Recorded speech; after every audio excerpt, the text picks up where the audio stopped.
Welcome to the Lending Forward podcast, brought to you by Atlantic Bay Mortgage Group. This is your home for real discussions about the mortgage and housing industry.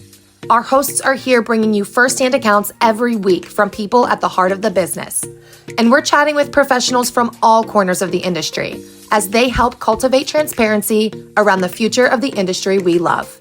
Together, we are lending forward all we know to you. Thanks for joining us for today's episode. Let's dive in. Welcome back to another episode of Lending Forward. I am hosting today Hannah McManus, and I'm really excited because we've got Coach Micheal Burt on with us. Hey, Coach. Hello. How are you today? I am phenomenal. I hope you're doing well. I haven't had the pleasure of listening to you speak in person yet, but I have stalked your Instagram pretty well. And so before we dig in, I found a reel that you posted, and it was talking about your mom, and it was talking about how bad attitudes make for bad lives. And it cracked me up because I have 3 little boys, and that's the same thing we tell them is like, in this world, there are no bad attitudes. So I really want you to kind of dig into that story. Is that just how you grew up? Well, I grew up with a tough single mom who talked to me as an adult my whole life because she was 16 when she had me. And, we just kind of figured out that bad attitudes make for hard lives. And attitude is a posture of the body represented by a physical state. And you would be shocked at how many people actually have bad attitudes. There's an attitude toward people. There's an attitude toward sales. There's an attitude toward team members. There's an attitude toward opportunity. So on an airplane, there's what's called an attitude indicator. And that attitude indicator tells you if the plane is ascending, means going up, it is plateaued, it is at its static position, or it is descending, which means it's landing. And I look at people as if they have a good attitude or bad attitude. And you would be shocked at how good a good attitude will help you in sales. It'll help you build a business. It'll help you, right? So attitude, posture of the body. And that's what my mom taught me very early in life. That's awesome. That's awesome. And I think attitude is so important. We've been preaching about this, for the past year and a half, and it's going to continue this year, is mindset matters. You have to have the right mindset, especially going into this, next buying phase in the industry. We've got the NAR lawsuit now. We've got all this stuff happening. Mindset is going to be more important than ever. And I think coaching is more important than ever. So talk to us a little bit. We know, you are a world-renowned coach, but why should our listener base, if they're not already in coaching, why should they get into coaching? Well, we can see this like with parents, like my daughter is a cheerleader and she plays softball, and we can see the value of a coach, right? Mm-hmm. We know that a coach brings confidence, structure, strategy. The coach helps you with both the attitude that you need to have and the posture, but they really help you with skill. And when markets contract, I've been coaching professionally since 2008. I started coaching in the recession of 2008 is when I started this business. I retired from being a championship basketball coach. And the very first people to hire me, Hannah, were the biggest home builders in the country, the biggest mortgage people in the country. And they're like, we can't sell a house and we can't sell a mortgage. Can you help us? And what I found was that there were so many things they weren't doing every day. They weren't prospecting every day. They weren't following up 7 to 15 touches on interest. They weren't engaging with people they'd sold a house to or did a mortgage for. And so I came in and I said, look, it may be harder today than it was yesterday. It may be easier at certain times. And if you study our economics in our country, if you go all the way back to 1910, every 10 years, there is an economic cycle. There are periods of what's called spring where it's beautiful and people are making a bunch of money.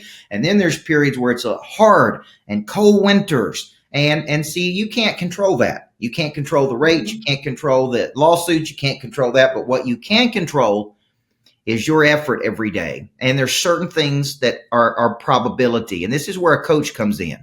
A coach finds your missing structure. A coach says, look, we could do this. We could add 2 more strategies. We need to be generating more leads. A coach says we could get better at explaining our value. We could get better at closing and conversion. And the good students go, boom, like my top students doing 100 to 270 million. So I've coached some of the biggest mortgage people in the world. I've coached real estate agents doing 500 transactions a year. So I have seen what the best do. Now, here would be my question for the listeners. Why did those people hire me to be their coach when they're already doing 100 million or 500 transactions? Because they knew they could do better. Okay. And that's why people need a coach in their life.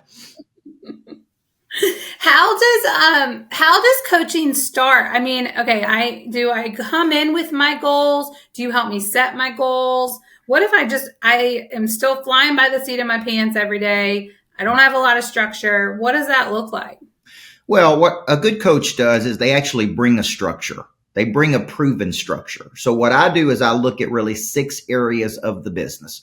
And this is true of a person getting started with 1 deal to a person doing 500 deals. Okay. And I look at number 1, the activation of the prey drive, which is the instinct to pursue. It's the get up, right? It's the get up and go get it every day.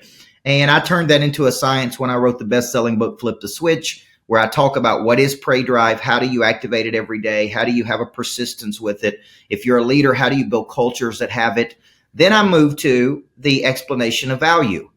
How do you explain your value in such a commoditized industry? Millions of people in the mortgage industry, in the real estate industry. The house is a commodity. The mortgage is a commodity. What you're really selling is a very specific skill. And I teach people how to explain their value at a much higher level. Most people don't have that, the explanation of value. Then we get into lead generation.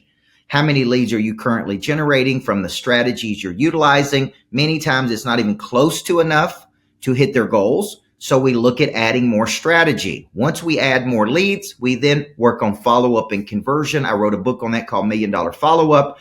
How do you convert the leads to actual deals? Then we move to engagement. Statistics say every person that buys a house should be worth 5.7 referrals over the lifetime of the consumer. Okay, so how are we getting referrals out of our current book of business? And then I move actually to marketing, which is how you become known and renowned and celebrated. How do you separate yourself? And that would be from my book, Person of Interest. So there's 6 parts of the system I teach. On almost every part, I've written a book that explains that specific part of the system. And that's really where we find could be anywhere between 15 and 75 new deals per year in one of these areas. You really don't take a vacation at all. Vacation to me is 3 hours in Scottsdale by myself with nobody to coach this morning. That's a vacation to me. 3 hours. That is nice. Now let's back up and talk about activating your prey drive, because I'm sure we have listeners out here. When you said prey drive, they said, what? Yeah. So talk to me about activating your prey drive. 1, what is it? But 2, where do we find it? Where do we activate it? How do we activate it? The reason people don't think about prey drive in humans is it because it's really prevalent in animals. Like a dog has a prey drive, and it is the dog's ability to stalk, capture, and kill prey. Okay. And when I heard that many years ago in a workshop, I go, man, I think humans have this drive. So I trademarked those 2 words, prey drive, in humans. I'm the only person on planet Earth who could talk about it in a human. And I basically said, prey drive is your instinct to pursue. Okay. But that drive must be activated. There must be a persistence to the drive, and there must be an intensity to the drive. So I want you to think about prey drive as seeing something that you want, and you pursue something you want. Now, if you're selling a mortgage, it's like I pursue targets, I pursue opportunities, I pursue strategic partnerships, I pursue a lead. But it's not, you don't want the money, you want what the money can buy. So you say, I want a new house, or I want a nice car, and I need to pursue this lead. Well, most people don't pursue leads. Most people go to their office and they sit and they wait on leads to come in, and they hope somebody refinances or buys a second house or a third house. They don't wake up in the morning and pursue. From the time I get up in the morning and once I get going, it's like I am in the pursuit. I follow up, I engage, I send videos, I send voice text, and I basically work a system to generate leads for the business, and I work to close those deals. And prey drive is the pursuit and the capturing of something. So it's like I'm working a deal and I see it all the way through, boom, to I close the deal. And that word means to bring it to an end. That's awesome. Mm-hmm. And you've got a book on this, you said? Yeah, I think it was my 18th book called Oh my called gosh. called Flip the Switch, and that was a Wall Street Journal bestseller. You could get that on Amazon. And if you're an auditory listener, you could get it on Audible as Pray Drive. I actually read it myself on Audible, and it's called Pray Drive. And then for your listeners, I did a masterclass on this. I'd love to give them, and it's coachburt.com/Pray Drive. CoachBurt, BURT.com/Pray Drive. And it's like a 6-hour masterclass of me breaking the book down. It's completely free. And any of your listeners can go get that of me breaking down what Pray Drive is and how I activate it in people. That's really my special skill set, is activation of that drive. Well, thank you for that. I'm sure everybody will appreciate that. So do you ever run into coaching clients where it's been activated and then it kind of goes dark? Yeah. And then how do we reactivate it? Because I think that's what we're seeing a lot of right now is everyone got, really excited and they were working really hard. And now we've hit this phase of almost burnout. Yeah. To attain. So how do we reactivate it and re-pursue what we wanted? Or do we have to change our mindset? Well, the truth is that Pray Drive has to be activated daily. Success doesn't care what you did yesterday. It only cares what you're doing today, right? It needs a lot of attention. So think of it like this. The reason our Pray Drive becomes deactivated is typically we have some satisfied need. Satisfied needs never motivate, only unsatisfied needs. And the negative of a good market is that when we're making a lot of money and it's easy, it actually causes us to become complacent. We quit prospecting like we need to. We quit following up like we should, which is why I have a bracelet that says we go to bed tired and we wake up hungry, right? It all goes to zero at midnight. See, no matter what success you've had in your life, if you can tell yourself it all goes to zero at midnight. We go to bed tired, we wake up hungry. And this is not a common thing for people. People go to bed tired and they wake up lazy. They don't go to bed tired and wake up hungry. So it's like you really need to understand why you have these cycles. Is it harder sometimes than others? Yes. So let me give you an example, Hannah. I was a women's basketball coach for 13 years. And some years I had great teams and it was easier to win than others. And some years I had average teams. We actually had to put more work in when we had average teams. Okay. We didn't just put the same amount of work in. We had to actually work harder to win the same amount of games. So when you're in the mortgage business or the real estate business, we have to have a little bit of psychological discomfort, which is the willingness to say, look, what got me where I am is not going to get me to where I want to go. Not in this market. There has to be a shift. There has to be a change. There has to be an improvement. And so when you keep doing the same things in tougher markets, you don't get back to the same results. You get worse results. So you have to add new strategies. So Pray Drive sometimes is activated by fear of loss, fear of losing that nice house, fear of losing that second home, fear of going back to where you came from. And that is actually a good thing because it reactivates that drive and lulls you out of, man, I can't get back to the same result again with this old behavior. That makes a lot of sense. And you touched on basketball, so I'm going to pivot for a second because I do want to hear your story. You were a basketball coach for years.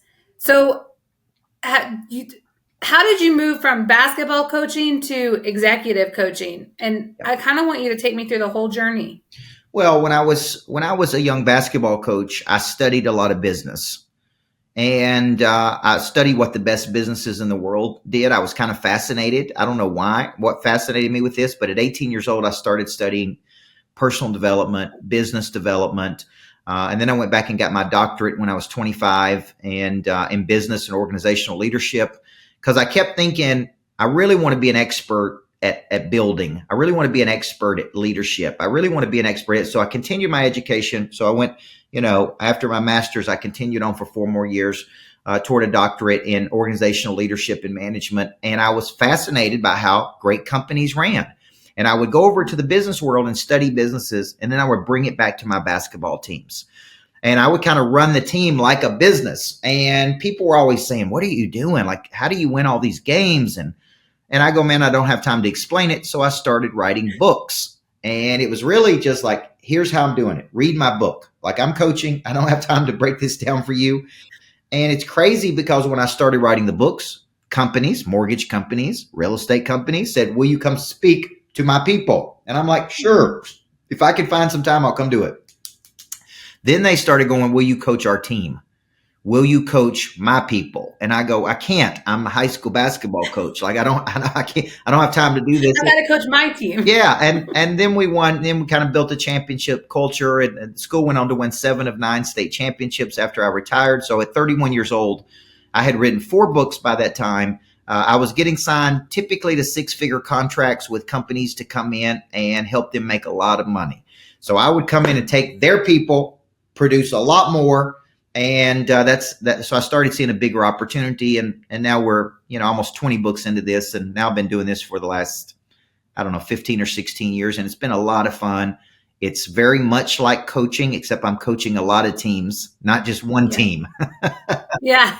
so and I like that because mortgage, insurance, real estate. I'm out here tonight in Scottsdale speaking to people that own gyms, so they're bringing in all these people that are want to just do better in life. And so it's been a great run. It's been a great run.